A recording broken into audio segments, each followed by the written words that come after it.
বিসমিল্লাহির রহমানির রহিম। আসসালামু আলাইকুম। আমি রোজি রহমান আপনাদের স্বাগত জানাচ্ছি ভিসা প্রফেসরে আজকের ভিডিওতে। আশা করছি সকলে ভালো আছেন, সুস্থ আছেন। আমিও আপনাদের দয়ায় ভালো আছি। আজ আমি আপনাদের সাথে কথা বলবো বুলগেরিয়া নিয়ে। আপনাদের মধ্য থেকে যারা বুলগেরিয়া যেতে চান তারা কিভাবে যাবেন, কারা কারা যেতে পারবেন, কি কি কাজ রয়েছে, কি ধরনের বেতন ভাতা পাবেন জানাচ্ছি একটু পরেই, সাথে থাকুন।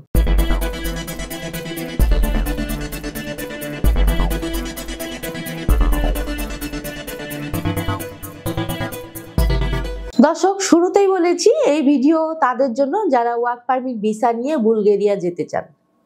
চলুন দেখে আসি কেমন দেশ এই বুলগেরিয়া। বুলগেরিয়ার উত্তরে রোমানিয়া, পূর্বে কৃষ্ণ সাগর, দক্ষিণে তুরস্ক এবং গ্রিস ও পশ্চিমে মেসিডোনিয়া অবস্থিত। বুলগেরিয়া প্রধানত স্লাভনিক ভাষাভাষী অর্থোডক্স খ্রিস্টান দেশ। এটি ছিল সিরিলিক বর্ণমালার জন্মস্থান, যা নবম শতাব্দীর শেষের দিকে এই অঞ্চলে তৈরি হয়েছিল। এটি দীর্ঘকাল বাইজেন্টাইন সংস্কৃতি দ্বারা প্রভাবিত ছিল। 19 শতকে স্বাধীনতা লাভের আগে 500 বছর ধরে দেশটি অটোমান সাম্রাজ্যের অংশ ছিল। দ্বিতীয় বিশ্বযুদ্ধের পর এটি সোভিয়েত ইউনিয়নের উপর নির্ভরশীল হয়ে ওঠে, কিন্তু এখন এটি ইউরোপীয় ইউনিয়ন এবং ন্যাটো জোটের সদস্য। বুলগেরিয়ার রাষ্ট্রীয় নাম রিপাবলিক অব বুলগেরিয়া। রাজধানী সোফিয়া। আয়তন 1,10,913 কিলোমিটার। জনসংখ্যা 65 লাখ। ভাষা বুলগেরিয়ান। গড় আয়ু পুরুষের 77 বছর এবং 69 বছর নারীদের। বুলগেরিয়ার মুদ্রা লেভ এবং ইউরো। দর্শক, আমরা দেখলাম কতটা চমৎকার দেশ এই বুলগেরিয়া। এবার আমরা যেটি জানবো সেটি হচ্ছে এদেশে আমাদের জন্য সাধারণত কি কি কাজে যোগদানের সুযোগ রয়েছে। চলুন জেনে আসি আরেকটি ভিডিও প্রতিবেদন থেকে। বুলগেরিয়ায় প্রবাসী শ্রমিকদের জন্য বেশ কিছু ধরনের কাজ রয়েছে। বিশেষ করে দক্ষতা, অভিজ্ঞতা এবং ভাষা জ্ঞান অনুযায়ী কাজের ধরন ভিন্ন হতে পারে। কৃষি ও কৃষি সংক্রান্ত কাজের মধ্যে রয়েছে মৌসুমী ফল সংগ্রহ, কৃষি জমিতে কাজ যেমন চাষাবাদ বা ফসল তোলা। আরো রয়েছে কনস্ট্রাকশন বা নির্মাণ শিল্পে কাজ, যেখানে আপনি রাজমিস্ত্রি, প্লাম্বার, কার্পেন্টার বা ইলেকট্রিশিয়ান হিসেবে কাজ করতে পারবেন। বুলগেরিয়ায় বিভিন্ন কারখানা ও উৎপাদন শিল্পে শ্রমিক চাহিদা রয়েছে, যেমন খাদ্য প্রক্রিয়াজাতকরণ কারখানা, টেক্সটাইল বা পোশাক কারখানা, যন্ত্রাংশ তৈরি বা প্যাকেজিং এর কাজ। এছাড়াও পরিষেবা খাতে কাজ করতে পারবেন বুলগেরিয়ায়, যেমন হোটেল ও রেস্টুরেন্টে ওয়েটার, ক্লিনার, কিচেন স্টাফ এবং পরিচ্ছন্নতা বা ক্লিনিং সার্ভিসে কাজ রয়েছে বুলগেরিয়ায়। এখানে রয়েছে ব্যক্তিগত বা বাণিজ্যিক জায়গায় গৃহ পরিচর্যার কাজ। বুলগেরিয়ায় পরিবহন ও লজিস্টিক্সে যাদের ড্রাইভিং লাইসেন্স আছে তারা ড্রাইভার হিসাবে কাজ করতে পারবেন।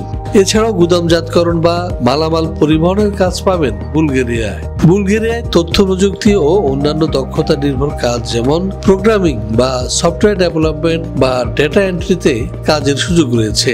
বুলগেরিয়ায় কাজ পেতে আপনার বুলগেরিয়ান ভাষার দক্ষতা থাকলে খুবই ভালো, তবে অনেক ক্ষেত্রে ইংরেজি জানলেও কাজ পাওয়া যায়। প্রিয় দর্শক, আমরা জানলাম কি কি কাজ রয়েছে বুলগেরিয়ায়। এবার আমরা যেটি জানবো তা হলো এই ধরনের কাজ করলে আমরা বেতন ভাতা কি কি পেতে পারি বা কি কি সুযোগ সুবিধা রয়েছে। চলুন দেখে আসি আরেকটি ভিডিও প্রতিবেদন থেকে। বুলগেরিয়ায় প্রবাসী শ্রমিকদের বেতন ভাতা এবং সুযোগ সুবিধা তাদের পেশা, অভিজ্ঞতা, কাজের ধরন এবং নিয়োগকর্তার নীতি অনুযায়ী ভিন্ন হতে পারে, তবে সাধারণভাবে নিম্নোক্ত বিষয়গুলো বিবেচনা করা হয়ে থাকে। যেমন বেতনের ক্ষেত্রে যারা নির্মাণ শ্রমিক, কৃষিকাজ, হোটেল ও রেস্তোরাঁয় কাজ করবেন তাদের মাসিক বেতন হবে সাধারণত 500 থেকে 800 ইউরো, বাংলাদেশি টাকায় বর্তমানে যা 55,000 থেকে 88,000 টাকা হতে পারে। দক্ষ পেশাজীবী যেমন প্রকৌশলী, প্রযুক্তি পেশাজীবী বা বিশেষজ্ঞদের জন্য বেতন অনেক বেশি, যা 1000 থেকে 2500 ইউরো অর্থাৎ 1,10,000 বা 2,75,000 টাকা বা তারও বেশি হতে পারে। সুযোগ সুবিধা: বুলগেরিয়ায় অনেক নিয়োগকর্তা কর্মীদের বিনামূল্যে বা কম খরচে থাকার ব্যবস্থা প্রদান করে থাকে।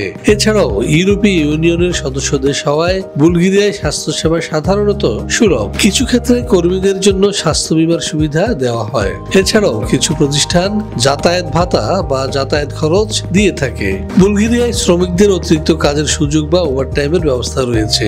এছাড়াও এখানে কাজের পরিবেশ তুলনামূলকভাবে ভালো, তবে স্থানীয় ভাষার জ্ঞান অনেক কাজে সহায়ক হতে পারে। সেখানে রয়েছে প্রবাসী শ্রমিকদের জন্য আইনগত সুরক্ষা। হ্যাঁ দর্শক, আমরা জানলাম কি ধরনের সুযোগ সুবিধা রয়েছে বুলগেরিয়ায়। এবার আমরা যেটি জানবো সেটি হচ্ছে কারা যেতে পারবেন বুলগেরিয়ায় এবং ডকুমেন্টস হিসেবে আমাদের কি কি প্রয়োজন হবে। চলুন দেখে আসি আরেকটি ভিডিও প্রতিবেদন থেকে। বুলগেরিয়ায় শ্রমিক হিসেবে যেতে হলে সঠিক কাগজপত্র এবং ভিসা সংক্রান্ত প্রক্রিয়া সম্পন্ন করা অত্যন্ত গুরুত্বপূর্ণ। সাধারণত নিচের ডকুমেন্টসগুলো প্রয়োজন হবে। বুলগেরিয়া যেতে আপনার প্রয়োজন হবে বৈধ পাসপোর্ট যার মেয়াদ হবে অন্তত 6 মাস। এছাড়াও প্রয়োজন হবে ছবি যার পরিমাপ হবে 35 mm by 45 mm, white background. এছাড়াও প্রয়োজন হবে জন্ম নিবন্ধন, এনআইডি, শিক্ষাগত যোগ্যতা সনদ এবং অভিজ্ঞতার সনদ। এছাড়াও আপনার প্রয়োজন হবে ব্যাংক স্টেটমেন্ট বা আর্থিক সামর্থ্যের প্রমাণ। বুলগেরিয়া ইউরোপীয় ইউনিয়নের অংশ হলেও কাজের অনুমতি ছাড়া সেখানে শ্রমিক হিসেবে কাজ করার কোনো সুযোগ নেই। প্রিয় দর্শক, সবাই জানা হলো, কিন্তু প্রশ্ন হচ্ছে বুলগেরিয়া যেতে কত টাকা খরচ হবে। হ্যাঁ, এ বিষয়ে বিস্তারিত জানতে ফোন করুন নিচের দেয়া নাম্বারে অথবা সরাসরি চলে আসুন আমাদের অফিসের ঠিকানায়। আমাদের অফিস খোলা থাকে শুক্রবার এবং সরকারি বন্ধ ছাড়া যে কোনো দিন সকাল 10টা থেকে সন্ধ্যে 6টা পর্যন্ত। আশা করছি আপনারা মোটামুটি সব তথ্য পেয়ে গেছেন। এবার আমার বিদায়ের পালা। তার আগে বলবো অবশ্যই আমাদের চ্যানেলটি সাবস্ক্রাইব করে সাথে থাকুন। দয়া করে আপনারা সকলে আমাদের অফিস টাইমে ফোন করবেন সকাল 10টা থেকে সন্ধ্যে 6টার মধ্যে। আমাদের অফিস খোলা থাকে শুক্রবার এবং সরকারি বন্ধ ছাড়া যে কোনো দিন সকাল 10টা থেকে সন্ধ্যে 6টা পর্যন্ত। আশা করছি আপনারা মোটামুটি সব তথ্য পেয়ে গেছেন। এবার আমার বিদায়ের পালা। তার আগে বলবো অবশ্যই আমাদেরকে ফোন করুন সকাল 10টা থেকে সন্ধ্যে 6টার মধ্যে। আশা করছি আপনার ফোনটা মিস হবে না, কারণ আমরা সবসময় চেষ্টা করি আপনার সাথে যোগাযোগ করতে, আপনাদের সাথে কথা বলতে। তো আমার ভিডিও এখানেই শেষ করছি। আমাদের চ্যানেলটি সাবস্ক্রাইব করে সাথে থাকুন, কারণ আমরা নতুন নতুন দেশে নতুন নতুন কাজের সুযোগ নিয়ে আপনাদেরকে জানাতে চাই। সে পর্যন্ত ভালো থাকবেন সকলে। আল্লাহ হাফেজ।